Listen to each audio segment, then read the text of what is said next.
اوس زار ته د دغه میاشتې په فضیلت کې حدیث یامه چې دغه میاشت دا فضیلت والا ده، دا بهتره ده. هغې نه مخکې صاحبانو ګورئ مشکات شریف حدیث دی، اولنی جلد دی، پهلنی جلد. حضور مبارک فرمائی چې رب می فرمائی، ګوره رب وی چې یؤذینی ابن آدم، وی چې ډیر تکلیف مال بنی آدم کله کله راکې. الله له څوک تکلیف نشي ورکولای، مقصد یې دا دی زما خپکې ډیر کرت بنی آدم ما خپکې. ولی حدیث کې ولی رب جواب ورکړي یسب الدهر، دا صحیح حدیث ورته یم وی چې زمانه ته بد یې بد یسب الدهر، وی چې زمانه ته سي زمانه ته بد یې.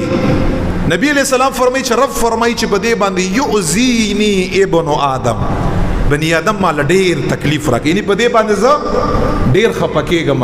خدای پاکا جل جلاله ولی خپکیږي؟ حدیث کې فرمایي چې انا الدهر، یعنی انا خالق الدهر. اے بنی آدم دا زمانہ چا پیدا کړي؟ ولی دا زمانہ ستا رب نه پیدا کړي؟ رب تعالی پر سپیره زمانہ پیدا کړي. او بیا فرمائی اقلب اللیل والنهار، زشپ بدلوم زورز راولم، زورز بوزم زشپ راولم، زشپ بوزم زشپ راولم. دا خو زکړما، دا خو زما په دست قدرت کې دی، دا خو زکوما.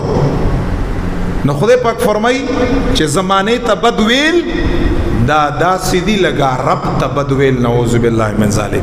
نو چې څوک دا خبره کا چې دا ماه سفر المظفر دا سپیره میاشتا دا زمانه ته بد ویل دی، دا داسی نعوذ بالله لگاته چې رب ته وایي چې سپیره دی، نعوذ بالله من ذلک. دا داسې خبره ده، څومره بده خبره ده.